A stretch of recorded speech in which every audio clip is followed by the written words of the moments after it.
Ayan, good morning mga kahalaman. So pasensya na kasi medyo matagal tayong nakapag-upload ng ating mga videos kasi naging busy tayo. So sa ngayon tingnan nyo naman itong aking miracle fruit, no, miracle fruit and miracle tree. So nung last video natin dito, maliit pa siya. So, pero tingnan mo naman ngayon, oh, ang laki na, grabe. Oh, parang ata to after a year ba. Ayan, grabe na siya kayabong.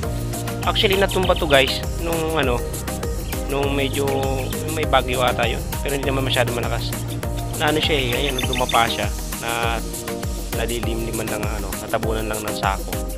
Ayan yung puno niya, so siya dumapa, kaya try.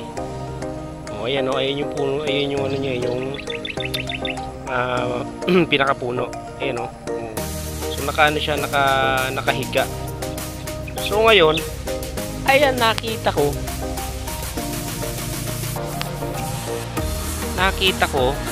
mayroong bunga. Pero actually sabi ng aking father-in-law, ang sabi niya, ang dami na daw bunga nito mga nakaraan, kaya lang inano ng baka, parang pinag-apakan kaya nagsilaglag. So ngayon, ayan tingnan mo nga naman, it's a truth, kasi ayan, nakita ko. Yan, no? Oh, ang laki. Oh, ang laki naman, oh. Ang laki, parang parang buko. Sana paano kaya kung matamis to, parang parang pakwan. Ay, naku, talaga naman, ang sarap siguro nito. Ayan naman, laki. Tapos parang bigat. Ang bigat. Oh. Ayan, so this is our miracle fruit.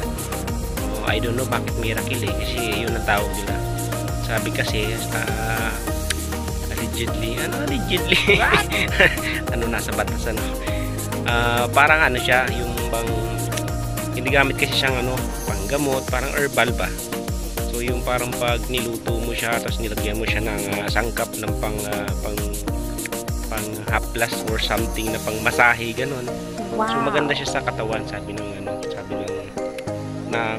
natin, nakakausap-usap natin. Okay. Yun, meron pang isa. Ayun, nakita ko. Ayun yung isa. Ayan, tingnan natin. Lapitan natin. Ay, tingnan mo. Ayun, meron pang maliit. Yan, ito pala yung maliit niya. Ayan, maliit na bunga pa lang yan. Lalaki pa yan. Yan. Nasaan na yan? Tapos, ayan, ganito pala yung anlito, yan sisimula after magbulaklak. Ayan, yan yan ang pag na-develop, na pollinate, then yan ang magsisilbing bunga. Wow. Ito pa, meron pa nakatago. Asa na? Ayan.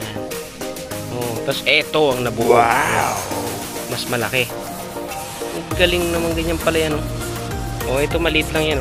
Meron pang papadevelop. Kapag hindi na peste, then lalaki yan. Tulad dito, lumaki.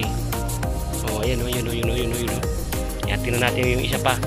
Ito, ang ganda, ang laki talaga niya, parang parang ang sarap, parang pakwan, no? Ayan.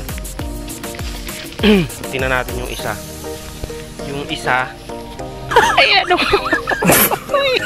tingnan mo naman, ayan, parang pakwan. Uy, parang buko rin. Ayan, ganyan kalaki. Ayan, parang bola ng basketball, ganyan kalaki. This is our miracle fruit. Ayan, nakadapa talaga siya, nakadapa. Kasi yung hinangin siya, kaya nakadapa na siya. So pero pa rin, tumubo pa rin. Ayan, ang dami pang mga maliliit na dami pang maliliit na bukol. Ayan, yan. Tingnan mo, bukol to Wow. Tapos ito, yan yung bulaklak. Pag na-pollinate siya ng maayos, magiging siyang bukol. Ganun ka na. ayan. Ayan, sabi ng aking padre, ang dami na naman bunga daw. Ayan o, ano. Oh, ito na ano na bulok na. Ayan o. Isa siguro ito sa mga ano, sa mga unang bunga. Tapos marami pa siyang bulaklak ngayon. Oh, bulaklak, yan, bukol. Nabuo na. Oh, ha? Oh, siguro ano pa to? Dadami pa to pag halimbawang na ano, nakabakod siya. Oh. Daming ano, daming mga bukol pa, maliliit pa. Pag hindi siya na istorbo, eh, then madidevelop yan into a fruit. Oh, oh, di ba ang lago? Ang ganda.